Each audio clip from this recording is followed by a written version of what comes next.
On January 2nd of this year, Donald J. Trump tweeted the following: North Korea just stated that it is in the final stages of developing a nuclear weapon capable of reaching parts of the U.S. It won't happen. According to some experts, this has just happened with the missile launch this morning that North Korea is hailing as its first successful intercontinental ballistic missile test.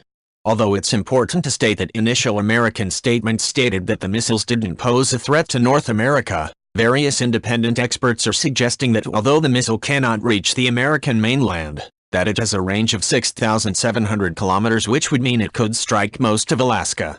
If this happens to be true, then Donald Trump has reached the first major foreign policy crisis of his administration, as what he publicly claimed he would never let happen seems to have occurred regardless of his solemnly tweeted vowing on Independence Day to add insult to injury.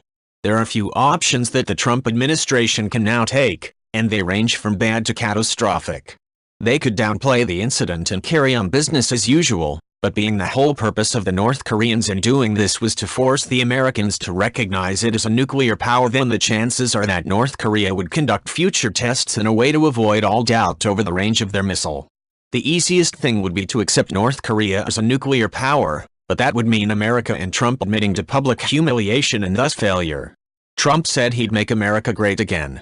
Kowtowing to North Korea's fates accompli would be in no way achieving this, and at any rate would give the message to other rogue regimes that America can be bullied into submission.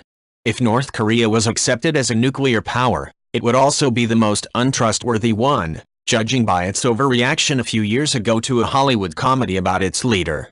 Does America want to be in a position where nuclear war is threatened over fictional depictions in the media and who knows what else? The answer is obviously no. Trump's latest tweet suggests that, perhaps China will put a heavy move on North Korea and end this nonsense once and for all. Given Chinese views on a collapsing North Korean state being a bigger threat to it than a nuclear one, this is unlikely.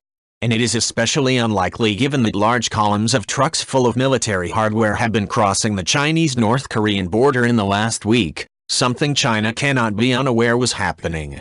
The only other choice, and perhaps the likeliest if Trump's actions match his bellicose reputation, is further escalation.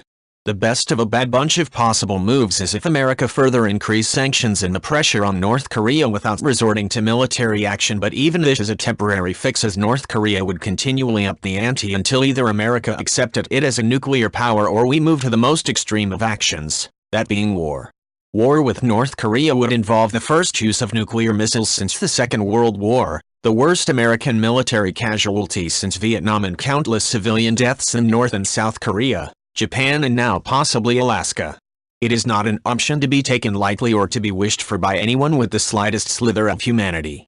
Sadly, this horrible possibility has become more likely, and with countless British tourists and expats in these countries and regions, would have an impact on our country even without the global environmental effect that would likely occur. In an age where unstable demagogues with a casual disregard for the consequences of their actions rule in Pyongyang and Washington among other places, this won't be the last crisis of this nature in the next 5 years. If you like this video, please leave a like and subscribe.